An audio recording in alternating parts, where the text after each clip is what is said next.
en estos 8 años que llevas, ¿qué cosa dirías que han sido tus principales aprendizajes de este proceso? Uf, creo que muchos. Yo creo que un fundamental es que Sí. cuando uno quiere crear algo que genere valor a largo plazo en esta industria, hay que pensar desde el día uno en el largo plazo y no en los potenciales dólares que uno puede recibir en los primeros 2, 3, 4 años. Porque no va a haber. La construcción de una compañía se va a demorar mucho y por ende si vas a invertir en startups es un espectro de muy largo plazo y necesitas tener eso en cuenta y no perseguir fantasías, porque si uno no tiene eso en cuenta está persiguiendo fantasías.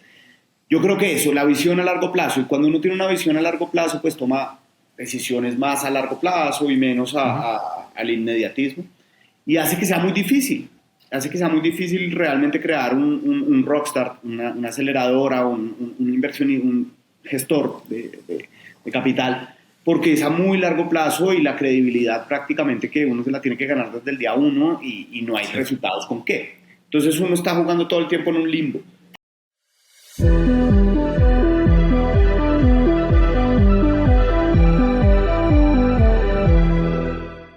Hola a todos y bienvenidos a un nuevo episodio de Innovación sin Barreras. Soy su anfitrión Jaime Sotomayor y hoy tengo el placer de presentarles a un invitado muy especial. En esta ocasión estamos hablando con Felipe Santamaría, un emprendedor destacado en la escena de la tecnología y las startups de América Latina. Felipe es cofundador de Rockstar Latam, una organización fundada en Bogotá, Colombia, en el 2016, dedicada a acelerar a startups y prepararlas para escalar a nivel mundial. Rockstar Latam se esfuerza por ser un catalizador para el ecosistema de startups en América Latina y tiene la visión de convertirse en uno de los vehículos de inversión más importantes de la región. El programa de aceleración de Rockstar Latam ocurre una vez al año, selecciona 10 empresas y dura 6 meses. Busca startups en etapa temprana y basadas en tecnología que están creando el futuro utilizando tecnologías nuevas y prometedoras para generar un impacto positivo en la región. En nuestra conversación de hoy vamos a profundizar en temas como la inversión en tecnologías disruptivas en América Latina, el papel de los emprendedores en la economía de la región y la importancia de la innovación y la creación de tecnología disruptiva y emergente para el crecimiento económico de América Latina. Además, Felipe nos compartirá valiosas lecciones de su experiencia como emprendedor y líder Rockstar Latam. Nos hablará sobre la importancia de pensar a largo plazo y ser disciplinado en la estrategia, la paciencia como clave en el emprendimiento, la importancia de la diversificación y el valor de la comunidad de la construcción de un ecosistema de startups sólido. Así que, sin más preámbulo, démosle la bienvenida a Felipe.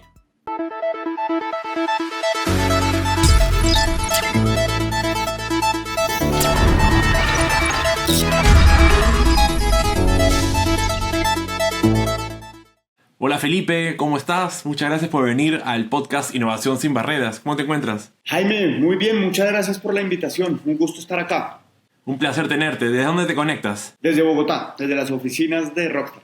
Buenísimo. Bueno, tuve el gusto y el placer de poder estar en el International Investor Summit que se organizó no hace muchas semanas atrás, ahí justamente en Bogotá, gracias a ustedes.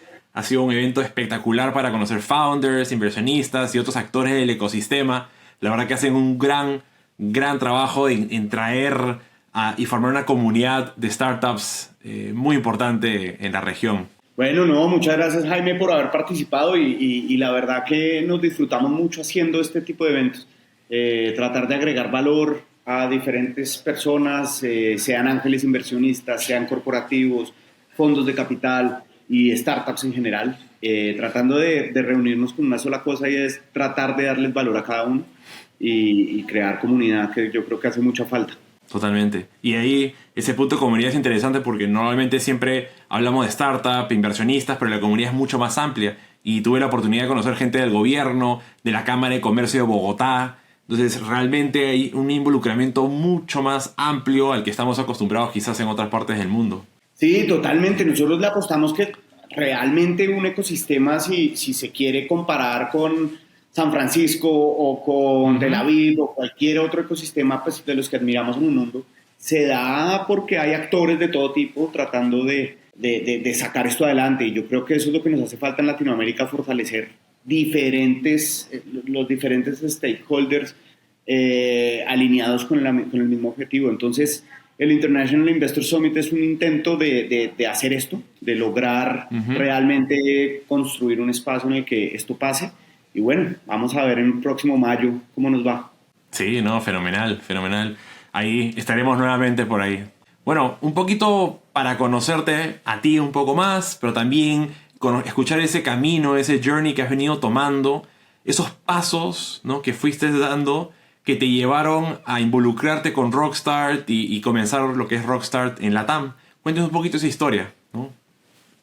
Bueno, pues realmente yo arranqué desde el emprendimiento, intentando emprendiendo, armando diferentes cosas desde muy pequeño. Durante la universidad lo mismo, y cuando ya salí y terminé mis estudios dije, bueno, me voy a dedicar a esto, ya no me interesa seguir mucho más ese camino. Y arranqué una compañía con unos socios en el sector de energía. Pero al mismo tiempo, pues en Colombia estaban pasando muy pocas cosas en el ecosistema de emprendimiento. Y empecé a involucrarme con lo poco que estaba pasando, las entidades, los programas, las diferentes cosas. Y después de un tiempo, pues empecé también a ser parte activa de ese ecosistema. Insisto, era todavía muy incipiente, muy pequeño. Después de un tiempo logramos con esta compañía ir a Estados Unidos, poder tener algún otro conocimiento más internacional y darnos cuenta que esto en el mundo sí estaba inventado y sí estaban pasando muchísimas cosas en el mundo. Y ahí me obsesioné con la idea de traer y hacer algo en Latinoamérica que primero tuviera la identidad de los latinoamericanos con los problemas que necesitamos resolver y que sirviera como plataforma para todo el talento que hay y todas las necesidades que hay por resolver en Latinoamérica. En ese entonces arranqué con un modelo de aceleradora, todavía explorando pues, sin tener muy claro qué íbamos a hacer y cómo íbamos a hacer plata de eso, claro, honestamente, pero con muchas ganas. En ese momento nos conocemos con Rockstart, que ya llevaba 3 años más o menos en Europa, y estaban buscando expandir a Latinoamérica.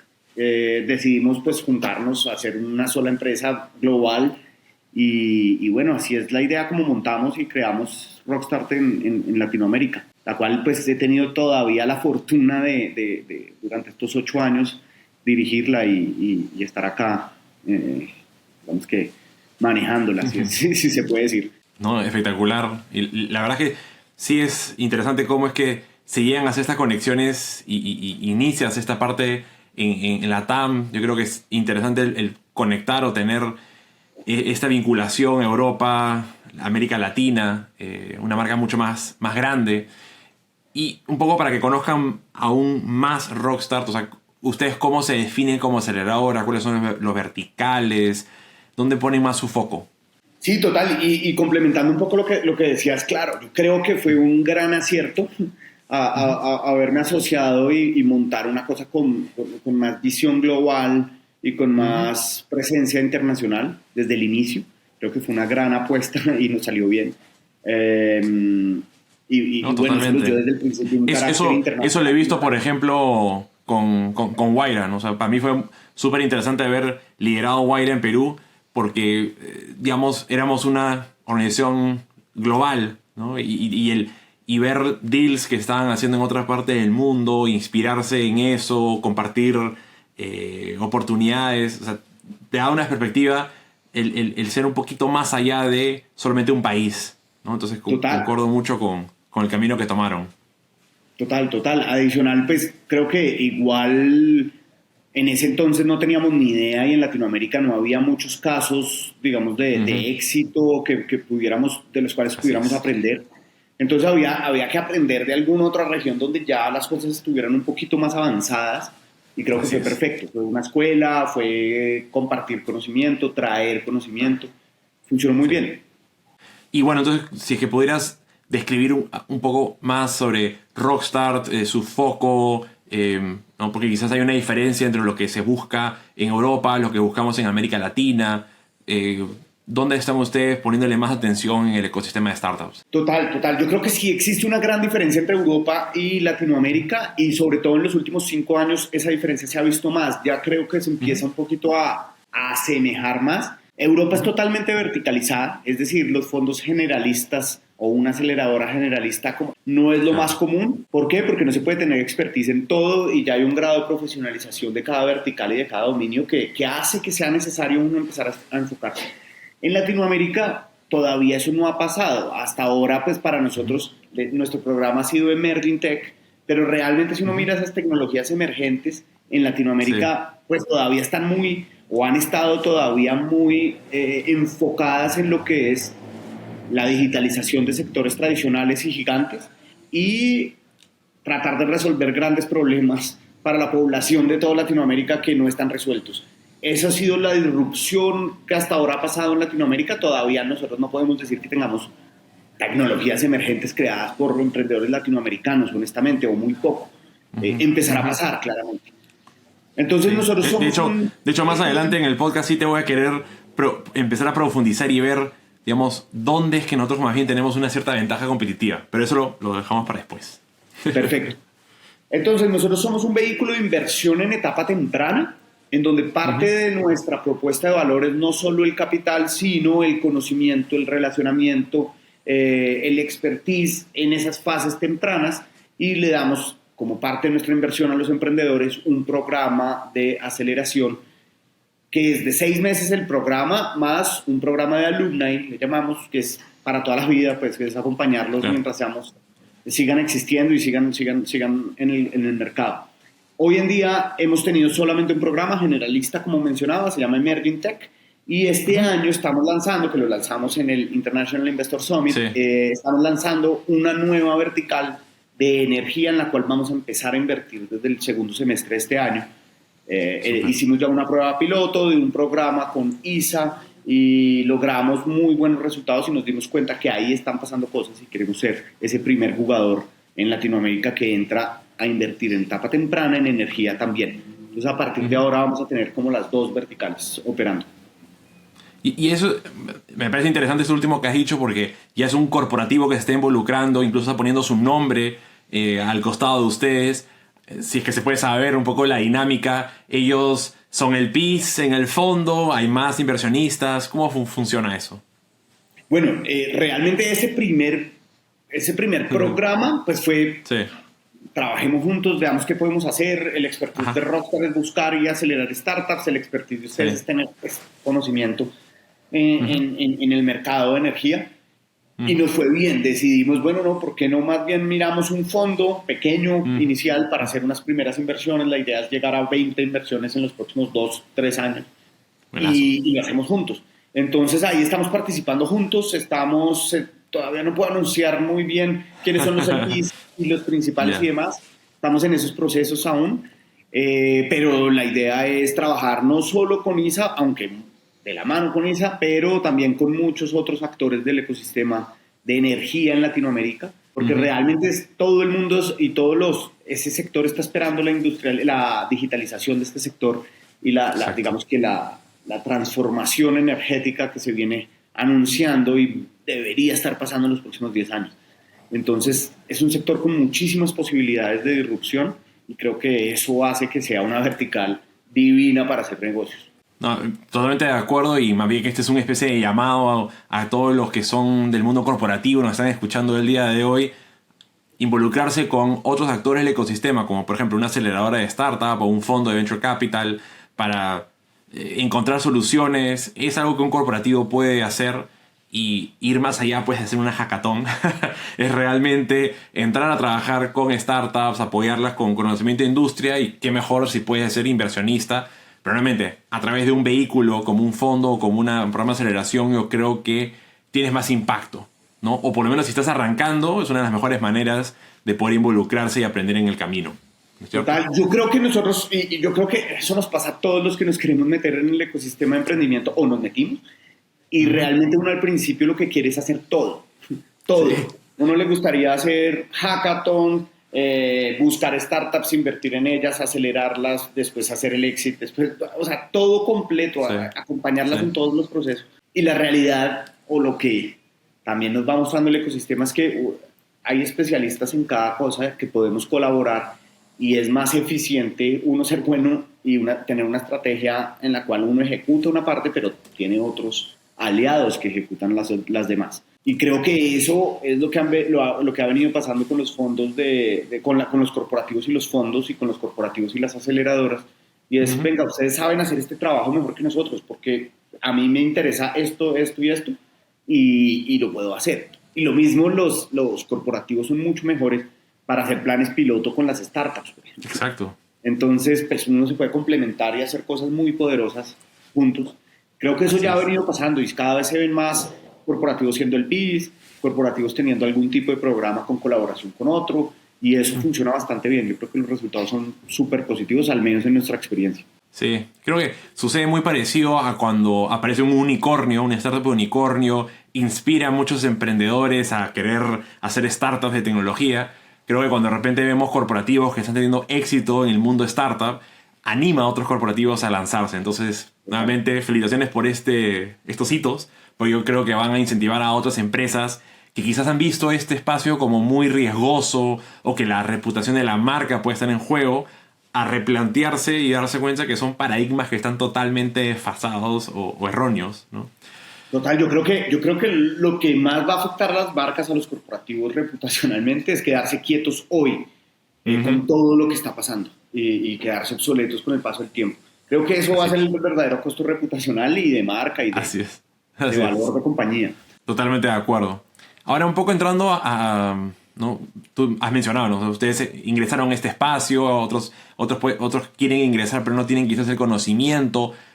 Compártenos algunas lecciones que han podido ustedes seguir aprendiendo en este proceso, en estos 8 años que llevas. ¿Qué cosa dirías que han sido tus principales aprendizajes de este proceso? Creo que muchos. Yo creo que un fundamental es que cuando uno quiere crear algo que genere valor a largo plazo en esta industria, hay que pensar desde el día uno en el largo plazo y no en los potenciales dólares que uno puede recibir en los primeros 2, 3, 4 años. Porque no va a haber. La construcción de la compañía se va a demorar mucho y por ende si vas a invertir en startups es un espectro de muy largo plazo y necesitas tener eso en cuenta y no perseguir fantasías, porque si uno no tiene eso en cuenta está persiguiendo fantasías. Yo creo que eso, la visión a largo plazo, y cuando uno tiene una visión a largo plazo pues toma decisiones más a largo plazo y menos al inmediatismo, y hace que sea muy difícil realmente crear un rockstar, una aceleradora, un inversión y un gestor de capital, porque es a muy largo plazo y la credibilidad prácticamente que uno se la tiene que ganar desde el día uno y no hay resultados con qué. Entonces uno está jugando todo el tiempo en un limbo. Ese es el primero y el más difícil de vencer. Lo segundo es que esto es un escenario de alto riesgo y uno tiene que jugar con una estrategia de diversificación bastante poderosa, bastante elaborada, pero sobre todo uno tiene que ser, creo yo, uno debe ser completamente disciplinado en perseguir su estrategia. Y como es un espectro de tan largo plazo, uno puede tender a desesperarse y tender a medio hacer excepciones a su tesis o a lo que se planteó en el día uno. Yo creo que ser disciplinado en esa tesis, en ese modelo de inversión y creerle al modelo, creo que es lo que nos hemos dado cuenta que al final pues por lo menos genera más coherencia y es más fácil que los resultados pasen no cayendo como en las locuras que pasan o para abajo o para arriba dentro del mercado, ¿no? Hay épocas al alza donde parecería que cualquier PowerPoint vale 10 millones de dólares y hay épocas a la baja donde parecería que las startups se van a acabar y mañana no va a existir ecosistema. En ninguno de los dos momentos uno debe cambiar su tesis, debe ser disciplinado, obviamente adaptarse un poquito, pero si uno cree en esto tiene que creer, incluso cuando pasen esas burbujas o efervescencias del ecosistema o cuando hay esas caídas como la que vivimos el año pasado, por ejemplo. Hay que mantenerse, hay que seguir creyéndole y creo que solamente quien lo hace como con esa contundencia, esa disciplina, logra después de 8 o 10 años buenos resultados económicos y financieros.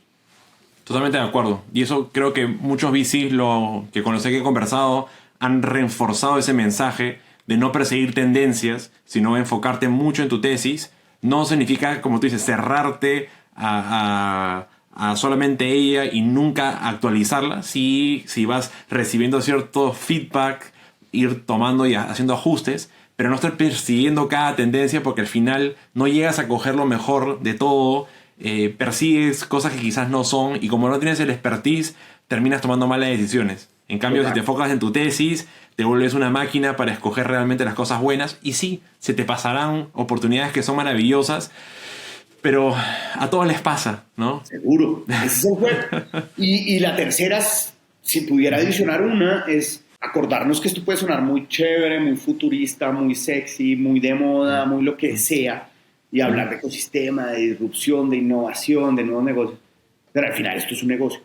Y la rueda tiene que girar y uno tiene que, cada vez que invierte $1, tiene que retornar. Ojalá 3, 4, 5, 6, $7. Entonces, no solo se trata del lado, le decimos en Colombia, chévere, o el lado amable, que se ve cool, que se ve interesantísimo, sino que al final hay que hacer rodar la rueda y esto es un negocio. Y hay que dar retornos y si invertimos es con el ánimo de generar retornos y no solamente digamos, de entrar dentro de la moda.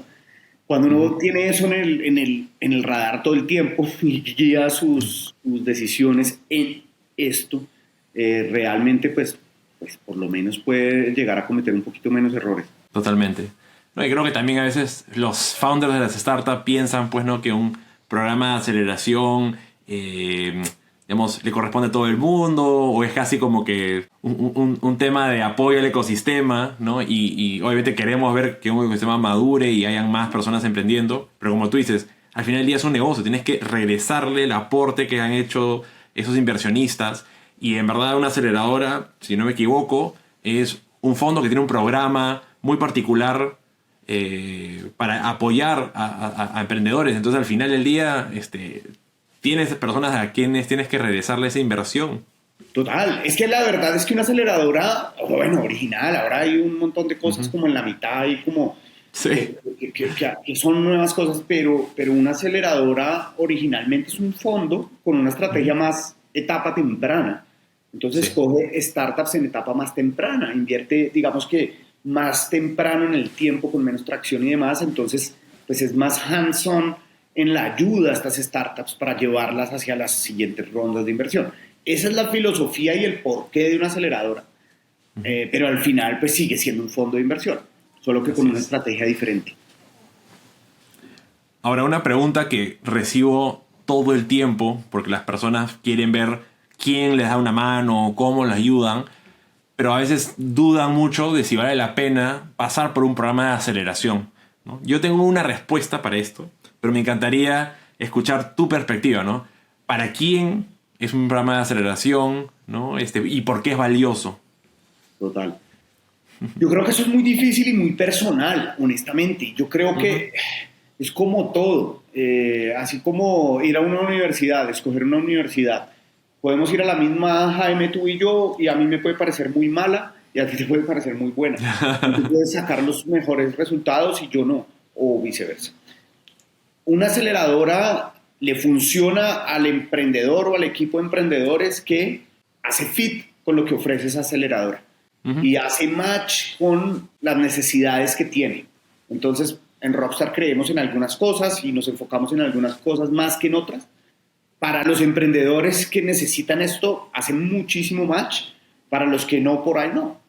Entonces, uno yo creo que tiene que responderse la pregunta es al contrario. ¿Qué necesito yo como equipo founder y sentarme con mis socios, socias y decir, bueno, ¿qué necesitamos? ¿Cuál es nuestro techo que tenemos que romper y cómo lo vamos a romper? Hay veces nosotros necesitamos ya es un fondo internacional con más capital que nos ayude a otras cosas y hay veces nosotros necesitamos más ayuda en product market fit, en estrategias de validación, o no sé nada de levantar capital, pues probablemente se vaya donde un fondo, yo no tengo ni idea cómo funciona ese mundo. En ese tipo de cosas, pues digamos que las aceleradoras pueden llegar a ser bastante eficientes. Nosotros nos enfocamos y tenemos 4 pilares y es relacionamiento, sacar mejor valor de relaciones con corporativos, con mentores, con otras startups y con inversionistas, experimentación rápida y medición rápida para empezar a encontrar insights más ganadores, digamos,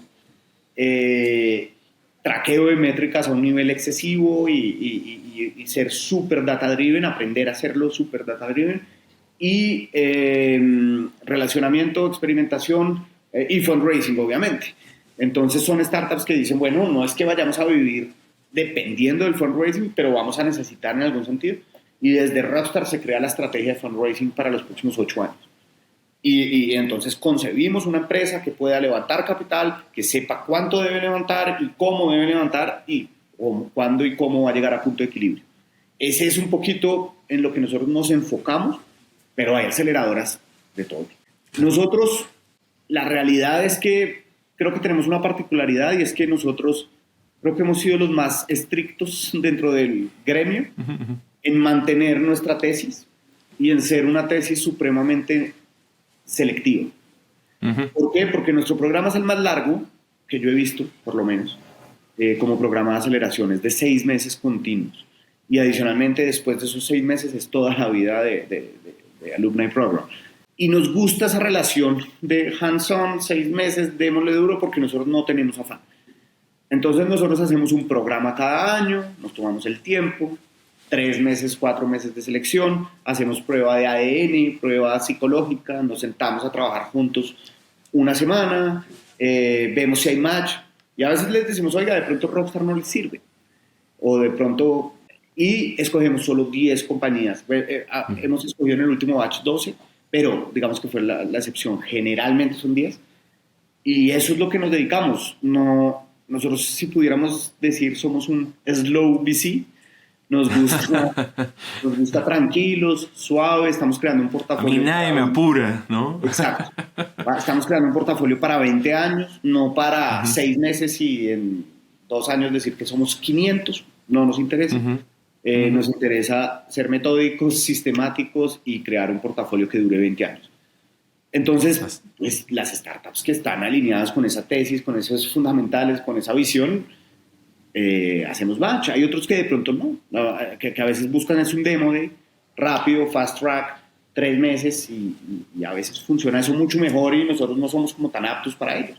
Vamos a tener que crear una nueva terminología, porque en el mundo de Venture Capital nos encantan los términos. Entonces vamos a tener que crear el Startup Accelerator Fit, ¿no? Exacto. Y para ver, ¿funcionó o no funcionó? No tenía Startup Accelerator Fit, ¿no? O sea, igual es startup VC Fit, que es yo como startup, incluso si no es Accelerator o es VC normal, uno tiene que buscar con quién hace Fit. Y hay fondos con los que no hago Fit. Totalmente, válido. O sea, no es para todo el mundo. Agresividad, tipo de tamaño, stage, industrias, hay diferentes. Bueno, me encanta mucho más tu visión o tu explicación de cómo saber si es que un programa es mejor para ti. Yo tenía quizás una versión un poquito más simplista o generalista, que es si es que no tienes experiencia previa haciendo startups, yo creo que te puede servir muchísimo pasar por un programa más formal, estructurado, donde hay mucho aprendizaje que ya está condensado, que por más que me digan, ay sí, pero Y Combinator tiene un montón de contenido online, nunca lo vas a ver, quizás no está tan aterrizado a América Latina. Al final un programa te fuerza a tener que cumplir con ciertos hitos, milestones, te empuja bastante a hacer mucho en poco tiempo. Entonces, si no tienes toda esa disciplina, conocimiento, contactos, creo que te sirve bastante esto, ¿no? Entonces, podría entender por qué un second time, third time founder no quiere pasar por un programa de aceleración. No sé, me imagino que sí se harán los casos. Pero si es primera vez, vale la pena. Incluso aquellos que dicen, no, yo tengo 20 años de trayectoria en la industria, o he sido VP de una gran empresa. A veces yo digo, esos son los que más necesitan, porque vienen con un chip tan distinto que deberían de pasar por un programa de aceleración. Sí, total. Yo creo que sí. Yo creo que pues a todo el mundo le puede llegar a servir, pero claro, si yo ya hice un exit, por ejemplo, en una startup, pues seguramente yo ya me sé como el paso a paso un poco más, o por lo menos en cómo descubrir. Yo creo que sí, ahí es mucho más para emprendedores primera vez o quienes de pronto han emprendido en otras industrias, con diferentes experiencias, pero no han tenido como ese caso de una empresa fondeada por el VC que crezca mucho y que hayan como hackeado esa parte. Creo que para ellos funciona bastante bien. Porque es diferente hacer una empresa de tecnología y hacer una empresa de tecnología que sea fondeada por VC. Son tracks distintos y siempre este es como que un mensaje de advertencia. Te estás subiendo a este track. Ten cuidado si lo quieres llevar o no. Y si es que quieres, pues tienes que aprender cuáles son las reglas y qué es lo que espera un VC. Exacto. ¿No? Del startup. Exacto. ¿Queremos jugar este juego o no queremos jugarlo? No, así es. No es necesario. Se pueden crear grandes compañías sin VC. Claro que sí. Así es. Probablemente con otras estrategias, con otros tiempos, con otros... Listo, pero si vas a jugar este juego tienes que saber cuál es el juego. Así es. Entonces, un poquito para redondear el tema de aceleradoras, yo he pasado por una aceleradora en el pasado y también me quedé con esa sensación intermedia, ¿no? Pero yo a veces no quiero echarle la responsabilidad a los organizadores de la aceleradora. Quiero creer de que yo como emprendedor tenía una responsabilidad de cómo le saco mayor provecho. Entonces, ¿qué consejos, sugerencias le darías a aquellas personas que van a pasar por un programa de aceleración, independiente si es con ustedes u otro, qué deberían priorizar, cómo sacarle mayor provecho a la experiencia? Total, 100% depende de uno. Es lo mismo que ir a una maestría. Tú te puedes ir a un MBA en Harvard y sacar lo mínimo posible para pasar, o abrir tu mundo, aprender de todo, relacionarte con gente supremamente crack en todo el mundo y sacar lo mejor de ahí. Todos los programas, como todas las experiencias, dependen de uno mismo, de lo que uno está dispuesto a sacar y todo. Ahora, yo también como emprendedor pasé no por uno, sino por varios, y hay programas buenos y malos. Sí. Eso sí, les queda a ustedes juzgar un poco cómo es rock. Claro, tiene que hacer, do your own research, ¿no? Investiga previamente el programa y ahí a ver si aceptas o no, postulas o no. Mira la experiencia, los casos de éxito, en qué están, qué tipo de compañías salen de ahí y qué dicen estas compañías. Y bueno, ahí miras a ver si hace fit un poco contigo. Pero sobre todo yo creo que lo que hay que fijarse y lo que uno... es que depende de uno 100%, pero también hoy en día es muy fácil recibir contenido. Hay newsletter, o sea, YouTube está cargado de contenido por todos lados, hay podcasts, hay de todo. Hoy en día ya hay muchos podcasts, ¿no? hoy en día sí que existe el contenido, cosa que antes no, o existía pero solo para San Francisco o para Estados Unidos y era dificilísimo como traerlo. Hoy existe mucho más. Y la realidad es que el contenido pues no es un diferencial de ningún programa, porque el contenido está público. Incluso la librería de Y Combinator está como en el 80% disponible para cualquier persona y todo está abierto. Entonces, al final, hoy en día, el contenido no es el diferencial es quién o quiénes me van a ayudar en este o este programa y de quién voy a recibir ayuda. La primera ola de las aceleradoras se concentró mucho en ser conector.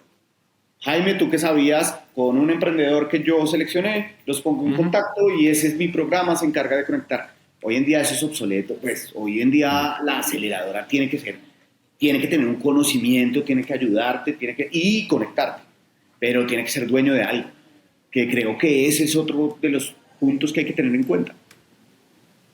No, totalmente. O sea, creo que han ido madurando mucho los programas y ya cada vez la expectativa de los que participan es mayor. Ya no solamente espero contenido, mentores, conexiones, sino cada vez espero más el aporte y creo que si es que hay esa exigencia, también es un síntoma de que ya hay más oferta también en el ecosistema latinoamericano, que es positivo, ¿no? O sea, saber de que ahora hay más actores y que más bien ahora tengo que diferenciarme en algún aspecto para competir por esos buenos deals. Claro, total. Y adicionalmente para el emprendedor. Es que cuando, por ejemplo, yo emprendí, entonces, eran 2 programas de gobierno y nada más. Sí. Entonces, y eran mentores que incluso uno lo invitaban a ser mentor cuando uno pasaba por ahí mismo. O sea, estábamos en pañales. No había Hoy día mucho. acá si yo monto una empresa, una startup, hoy estoy buscando una aceleradora de este tipo, pues puedo encontrar 4 o 5 muy Así es. serias. Y uno encuentra en Perú, en México, en Argentina, en Eso. Chile, en Colombia. Y Eso en te eso, decir, hoy día compites regionalmente. Antes peleabas por 10 vacantes de tu país. Ahora exacto. es América Latina. Exacto. Y aparte, viene la generación de los emprendedores que no creen ni siquiera en la TAM, sino que van para el mundo. Entonces Eso está mejor. aplican en Singapur, aplican en Y Combinator, Wow. aplican en Nueva York Sí, y uno está ahí en la mitad. La competencia también, por los buenos deals y por los buenos sí. emprendedores, también es salvaje de nuestro lado. ¿No? Y la verdad es que a ese tema, como que cada vez vamos rompiendo esas barreras mentales, porque al inicio, para tampoco no asustar mucho, era, no pienses en Perú, piensa en toda América Latina, ¿no? Entonces como que ya, qué genial. Ahora arranca vendiéndole de frente a España, a Israel, a China, o sea, no te limites a un mercado determinado, o sea, ¿por qué no desde América Latina crear algo que quizás sea a nivel competitivo a nivel global? Y eso me quería llevar un poco al siguiente tema, ¿no? Que justo habíamos hablado de estas tecnologías emergentes, ¿no? Y ver un poco cuál es tu percepción sobre el término, porque siempre cuando escuchamos tecnologías emergentes, suelen ser de ecosistemas como Silicon Valley, ¿no? o Israel, que están creando cosas nuevas o quizás disruptivas, pero nunca escuchas o rara vez escuchas de eso suceder en América Latina. Entonces me encantaría saber por qué se da eso. ¿Seremos en algún momento una región que llega a competir esos niveles y qué se necesitaría? O si tenemos una ventaja competitiva, quizás, ¿no? Algo que no tienen las otras partes del mundo y en América Latina sí. Total. Ese es un tema súper amplio, yo creo. Pero sí, la realidad es que Latinoamérica no tiene tecnologías emergentes reales creadas en Latinoamérica y no la ha tenido hasta el momento. Y yo creo que eso está pasando en el mundo desarrollado porque hay inversión de la Mm. universidad, de los venture capital funds, de todo el mundo está invirtiendo en eso, los gobiernos. Si uno mira Israel, pues digamos que es un ejemplo de inversión Sí. en I+D superior a cualquier parte del mundo en temas de tecnologías disruptivas. Eh, y eso, pues, la verdad es que ahí es donde pues, la diferencia es, nosotros en Latinoamérica seguimos con unos debates y con una inversión muy pobre, en donde todavía estamos intentando resolver si somos de izquierda o de derecha. Eso ya quedó obsoleto en el resto del mundo hace décadas. Sí. Y acá estamos todavía en ese discurso y pues la verdad es que pues estamos rezagados 25 o 30 años en inversión en estos temas y probablemente si hoy tomáramos la decisión todo Latinoamérica o un país de Latinoamérica nos vamos a tardar muchos años en estar al nivel de otros lados. Ujú. Y lo mismo los fondos. Si acá los fondos, pues, o sea, tampoco estamos acompañando ninguna startup que esté haciendo nunca es bueno generalizar ni decir ninguna porque Sí, habrá casos, pero son contados. sí. Y lo que buscamos es más el modelo de negocio que ya está validado en algún lado del mundo, donde acá lo hacemos un poco para las necesidades latinoamericanas, lo cual está bien, como negocio está bien y creo que es el primer paso, pero no estamos apoyando y no está entrando capital a gente que esté tratando de construir tecnología disruptiva y emergente. Entonces, pues creo que estamos lejos. Potencial hay todo, Mm. porque y un poco nuestra apuesta con Energy es eso. Ujú.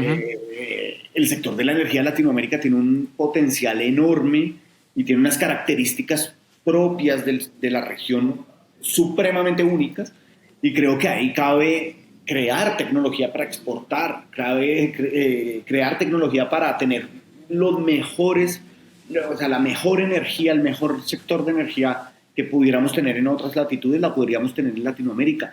Lo mismo pasa con agricultura. Lo mismo pasa que Latinoamérica está llamado a ser prácticamente que la nevera del mundo y en los próximos Ujú. años y el Amazonas y tenemos de todo. Creo que en estos temas podríamos ser supremamente disruptivos ojalá nos demos cuenta y el VC se volque hacia allá y los gobiernos se volquen hacia allá, porque hoy el nivel de inversión es bajo, casi nulo, pero creo que tendríamos muchísimo potencial. De hecho, sí he escuchado un poco de algunos cuantos inversionistas, ya tanto latinoamericanos como internacionales, que quieren entrar a América Latina a invertir en Climate Tech o Deep Tech, pero son pocos, igual contados con los dedos. Pero digamos, ¿quiénes son los actores más claves en este aspecto que tienen que involucrarse más, financiar más? ¿Quiénes podrían mover la aguja? Yo creo que para mí la salida, y es a lo que le estamos apostando, son los emprendedores. Y de pronto los emprendedores que por ahí han hecho algo de capital en fintech, en proptech, en otras cosas, que digan, oiga, el futuro y donde podemos competir es acá y metamos un poquito de capital. Latinoamérica necesita una nueva generación de ricos, de millonarios, y ojalá nazcan del ecosistema de emprendimiento, de Brasil, de Argentina, de Colombia, de Perú, de todos los países, y empecemos a traer capital a la región, ya con este mindset y sin tantos miedos como en el pasado. Eso está empezando a pasar, creo yo, con los casos de unicornios o startups que están haciendo las cosas bien y demás. Tenemos que esperar ese ciclo que empiece a retornar toda esa primera ola de emprendimientos exitosos a retornar, y ahí empiezan los ángeles inversionistas a recibir los retornos, los fondos a recibir retornos, entonces hay más gestores, hay founders con muy buena solvencia y muy buena liquidez que pueden ayudar a que esto se fondee, y yo creo que viene por esa vía. Si nos quedamos esperando, en mi opinión, a gobiernos, no va a pasar en los próximos 20 años. Claro, lo que le funcionó a Israel probablemente no es algo que nos va a funcionar a nosotros. Entonces, no quedarnos con los brazos cruzados de que venga el gobierno un poco a intervenir.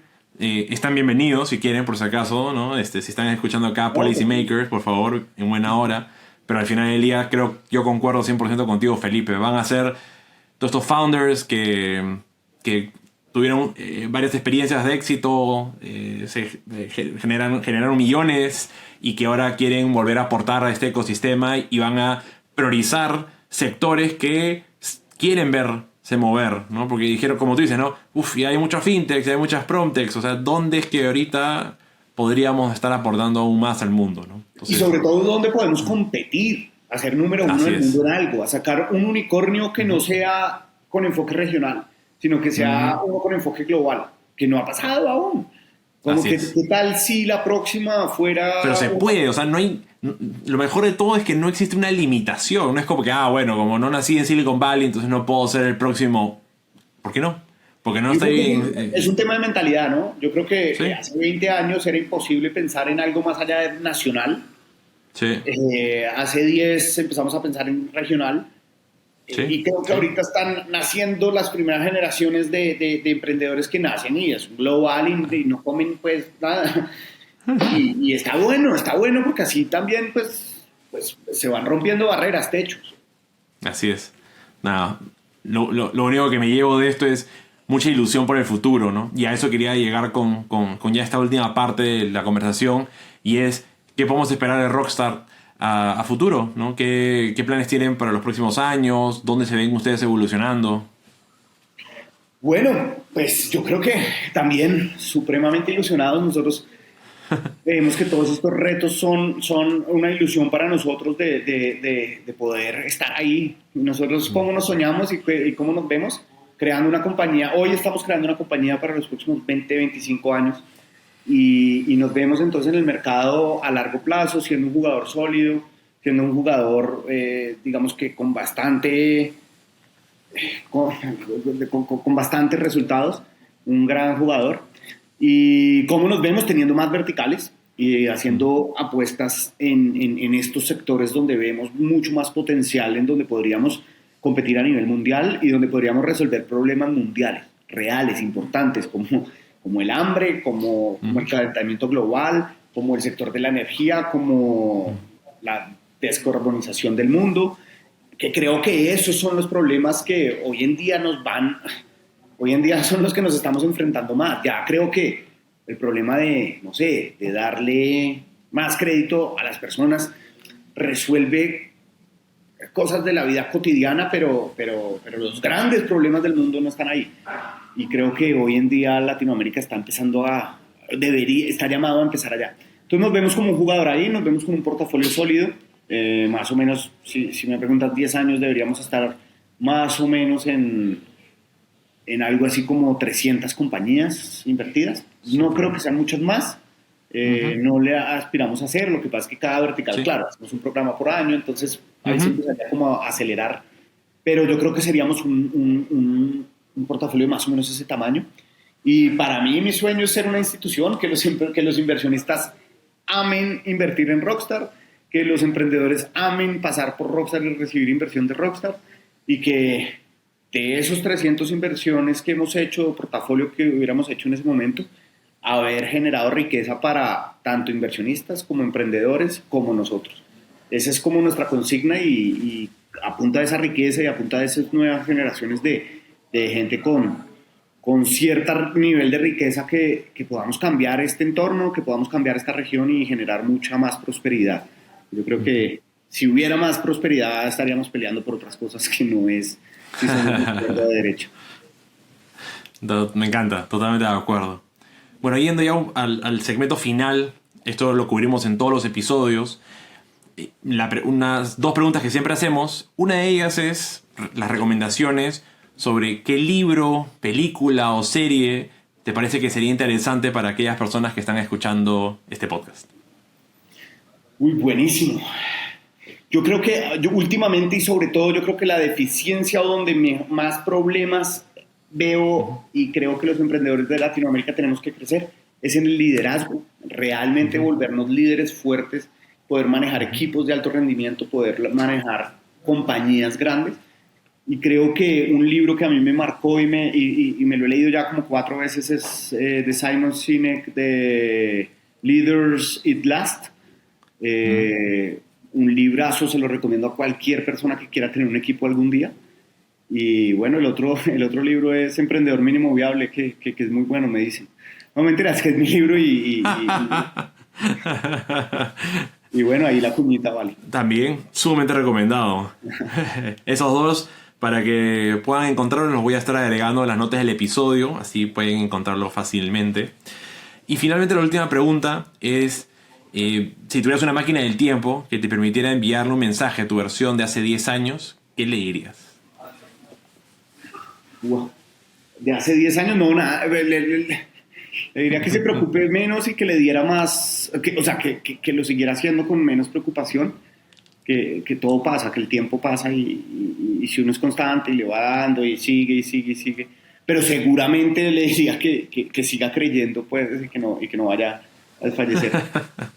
Solamente si lo llamas y le haces mensaje, te va a decir, ¿quién eres? No me creo esa lección, ¿no? Porque a todo el mundo, o sea, a mí me lo han dicho varias veces, yo mismo también me lo digo a mí mismo, y a veces me cuesta un poco porque dices, pucha madre, oye, sí, siento de que esta constancia no está pagando frutos, que lo que estoy haciendo no está pagando frutos, sé más paciente, pero no está dando frutos. Y con el tiempo volteas y dices, ay, creo que sí funcionó y tenía que estar un poquito más tranquilo. Total, yo creo que sí, yo creo que es como todo, es esa respuesta que uno no quiere oír porque requiere paciencia y tiempo. Y a los afanados no nos gusta eso. Es como cuando dicen, porque si todo el mundo sabe, la fórmula más probada para ser millonario es el interés compuesto en el tiempo por 35 años. Porque no todo el mundo es rico, y es porque la gente no quiere ser rica. Sí. La gente no quiere ser rica, quiere ser rica ya. Así es. Lo mismo pasa con los emprendedores. Nosotros, yo creo que muchas veces estamos guiados más por pegarle a algo rápido que por en realidad estar obsesionados con pegarle. Y creo que cuando uno está obsesionado con pegarle y hacerlo bien, los resultados van a llegar. Si uno, pues, obviamente está haciendo bien su trabajo y aprendiendo todo el tiempo y midiéndose y viendo que está mal y siendo realista y tal. Entonces yo creo eso, yo me lo hubiera podido disfrutar más y pasarla mejor. Aunque le he pasado muy bien, he aprendido mucho, pero creo que siempre hubo un componente de angustia y sigue existiendo, me lo sigo diciendo a mí mismo hoy en día. Sí. Sigue habiendo un componente de angustia muy grande que creo que uno se puede evitar. Y la verdad es que es hacer las cosas bien, trabajar fuerte, por eso lo hacíamos. Solamente que de pronto más tranquilos, tomarse más tranquilo el proceso y confiar más. Así es. Sí, ¿no? Como que uno se pone una presión innecesaria o crea una vocecita que no está ahí, pero tú te la estás creando sin necesidad. Entonces, nada, comparto 100% ese mensaje que le envías a tu versión de hace 10 años. Nada, Felipe, en verdad, ha estado súper buena la conversación. Si alguien quisiera entrar en contacto contigo, ¿cuál es la mejor manera para hacerlo? Bueno, no, yo trato de responder supremamente rápido, correo felipe@rockstart.com. También en LinkedIn contesto la mayoría de veces, o en las redes sociales también, pues trato de hacerlo lo más rápido posible. A veces cuando pasa algo como, no sé, la semana pasada o las semanas pasadas el Summit, pues es difícil, pero sí, claro. Seguramente me demoro un rato más, pero casi siempre contesto con brevedad. Super. Entonces por redes sociales o por correo estoy siempre disponible. Genial. ¿Hay alguna próxima convocatoria? ¿Algún mensaje que quieras enviarle a la audiencia? Ahorita vamos, bueno, todavía falta. Nuestra convocatoria se va a abrir en julio. En julio para estar empezando el programa en septiembre aproximadamente. Entonces, bueno, ahí saldremos, les dejaremos saber cuando tengamos convocatoria, cuál es el deal, cómo funciona, cómo se hace. Pero sí, hasta julio. Ahorita junio estamos un poquito en planeación de ese gran programa y tratando de sacar también energía, que esperaríamos tener una convocatoria para septiembre-octubre. Perfecto. Nada, éxitos con la convocatoria, sé que va a salir maravilloso y veremos más startups que triunfarán en América Latina. Nuevamente, Felipe, mil gracias por tu tiempo y estar acá con nosotros para compartir tu trayectoria y tu know-how. No, Jaime, gracias a ti por la invitación y bueno, espero haber sumado algo de valor. Gracias por la invitación y por este espacio. Totalmente. Chao, conversamos. Chao, que estés bien. Hola querida comunidad de innovadores, espero que hayan disfrutado mucho del episodio. Como saben, todos los viernes publicamos con mucha alegría un nuevo episodio para ustedes. Y para continuar mejorando el programa, nos encantaría conocer más sobre ustedes. Los invito a escribirme a mi correo electrónico hola@jaimesotomayor.com o en mis redes sociales para que me cuenten qué les parecen los invitados y temas y cómo este programa los está ayudando en su objetivo de crear el próximo unicornio de la TAM. Finalmente, les agradecería enormemente si pueden compartir este podcast con amigos y familiares que estén interesados en estos temas, como también a calificar con 5 estrellas este podcast en Spotify o Apple Podcast. Así más personas nos podrán encontrar. Muchas gracias por escuchar Innovación Sin Barreras Podcast y hasta un próximo episodio.